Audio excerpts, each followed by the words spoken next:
Okay, so we're totally forgetting about top of the body anymore. Okay, and the cool thing is when I'm going for a choke, I have to worry about arms. When I'm going for arm, I have to worry about this arm. Okay, and everybody's used to using your arms. We use them all day. Okay, so when you start attacking legs, people aren't used to it, and they don't know really how to move their legs, and they're real easy submissions. And the cool thing is when I'm attacking his ankle, okay, on a normal sized person, their body's far away, okay, and it's hard for them to latch on to me. Okay, so I'm gonna go over all the attacks real fast. Knee bar attacks the knee the same way it does an arm. Okay, my arm bends this way, it doesn't bend opposite. Okay, so his knee bends this way. If I put pressure here and I push up on here, it creates a knee bar. Okay, so that's the attack of the knee that we're doing. Or that we will do today. We're gonna do straight foot locks.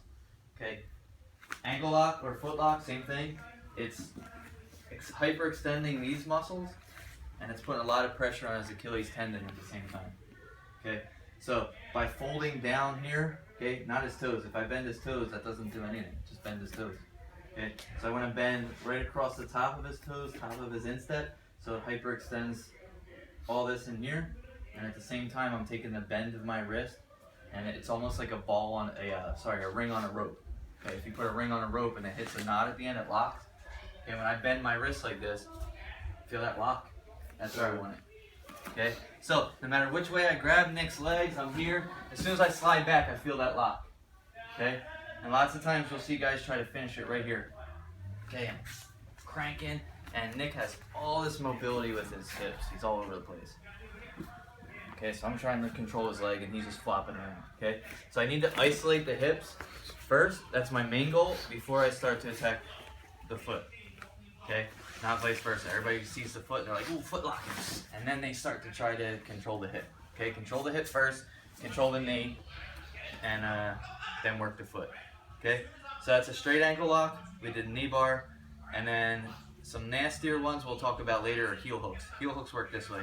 I need a bend in his knee, and I take his heel and I corkscrew it, which blows out his knee. Either the outside, or if it's this way. Okay, and I heel hook here, and corkscrew his knee, it pops up the inside. Okay, and the crazy thing is there's not much pain involved, it's just a pop.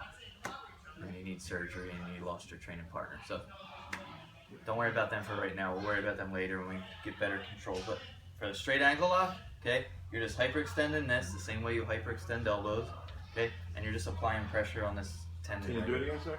Yep, I'm gonna show you an easy setup for one.